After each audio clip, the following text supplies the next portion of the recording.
পেলাই এই আমাৰ নেমু পাত দি পেলাই এটা বস্তু বনাইছো। এটা নামটো কি? ডিছটোৰ নামটো কি? এইটো ডিষ্টটো এইটো জুবিনৰ নেমু চিকেন আৰু জুবিন নেমু চিকেন। জুবিনৰ নেমু চিকেন। অ'কে। গতিকে সেইটো যদি কোনোবাই শিকিব বিচাৰে হয় মোৰ ওচৰলৈ আহিলে হ'ল। মই গুৱাহাটীত হওক মুম্বাইত হওক য'তে হওক মই শিকাই দিম। এইটো মোৰ লগৰবিলাকে জানে এইটো মই বনাওঁ। হয় ৰবাব টেঙা পাতেদিও বনাওঁ। গতিকে আজি এইটো স্পেচিয়েল ডিছ বনাইছো। মানে এইটো আজি কিবা স্পেচিয়েল কাৰণটো কি? মানে আপুনি অষ্ট্ৰেলিয়াত প্ৰথমবাৰ আহিছো কাৰণে এটা স্পেচিয়েল ডিছ বনাইছে আপুনি। ডন ব্ৰেডমেনক মনত পেলাই ব্ৰেডমেনক নেমু চিকেন বনাইছো। নেমু চিকেন, ঠিক আছে। আৰু এটা ক'ব পাৰিব নেকি নেমুটো কোনটো প্ৰজাতিৰ নেমু এইটো? এইটো প্ৰজাতিটো মই ধৰিব পৰা নাই, কিন্তু পাতটো গোন্ধটো চিনি পাইছো।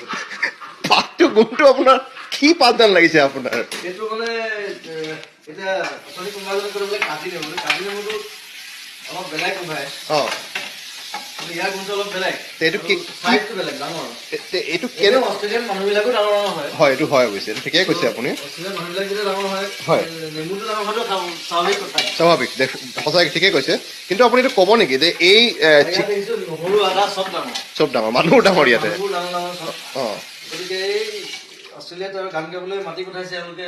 ইয়াত আহি থাল ধুই আছো, হেৰি বনাই আছো। থাল ধুব লগা অৱস্থা কৰি দিছে। কষ্ট দিছে মোক। কষ্ট দিছে। আচ্ছা এইটো আপুনি ঢাকন দিছে নেকি? এইটো এইটো ঢাকন দিছে, এইটো 10 মিনিট থাকিব লাগিব। মানে ঢাকনটো কিহৰ কাৰণে?